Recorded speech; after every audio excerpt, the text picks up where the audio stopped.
The South African Human Rights Commission and the University of Johannesburg have hosted a dialogue on cyberbullying and rape culture at tertiary institutions. Students across the country have been calling on universities to overhaul policies to tackle the scourge of sexual offences, harassment or assault.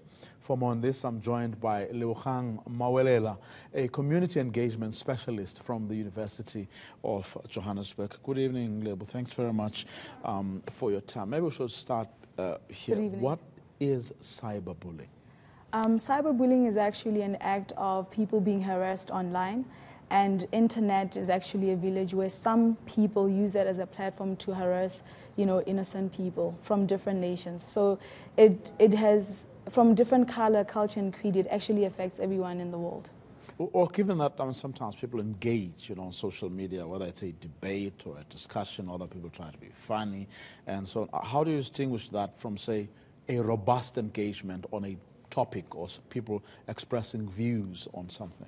I think if you engage with an intention to enforce your views on people and also to populate either private information without their knowledge, that is definitely cyberbullying.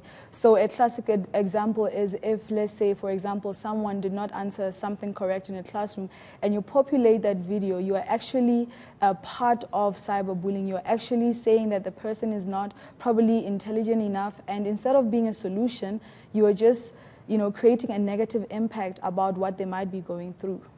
Now, what recourse then to victims or survivors of cyberbullying have? Are there specific laws, for example, in South Africa that outlaw that kind of behavior?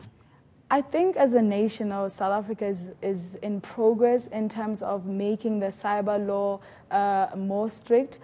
It's still a work in progress, but having dialogues like what we had today was an avenue to say to the Human Rights Commission and to the relevant people that are in power in terms of policies that intensify cyber law in South Africa and let people have more knowledge about it. You have students that are available after classes who can actually have sustainable community engagement projects to go into different communities, villages and townships to indicate and show people that Fourth Industrial Revolution is a reality, but there has to be a law. There has to be guidelines in terms of how we interact, in the Fourth Industrial Revolution as a nation. How are other countries or jurisdictions that may well be ahead of us dealing with it? I can't name a few, but I can confidently say the West is more advanced in terms of cyber laws in the world than our country, and we have an advantage to actually liaise with them or to have dialogues or workshops and learn how did they intensify cyber laws in their country. It differs because the mandate of our country might not be the same as China or other Arabic countries, but looking at the South African Constitution, it's definitely possible for South Africa to intensify cyber laws. Now, is there a link? Because I'm looking at how the topic was framed, yes, and what was discussed within the topic. Is there a link between cyberbullying and sexual harassment, sexual violence?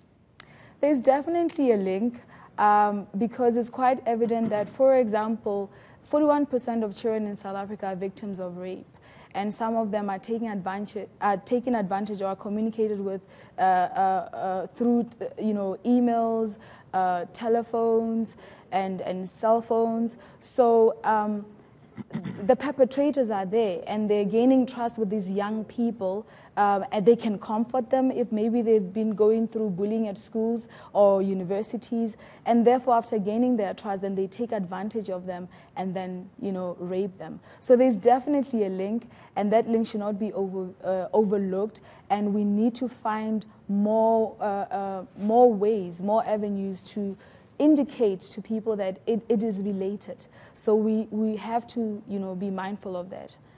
Now, what do people do? How do we do in the absence of laws? What can you and I do to actually help deal with this problem? You know, for example, as the University of Johannesburg Community Engagement, we have weekly organized community outreach projects where students actually go to communities like Deep Sloot, Alexandra, or other informal settlement, and teach children, young children and other students about cyberbullying and rape and how to identify in society maybe someone who might cause a discomfort or want to gain interest, you know, in order to take advantage of you.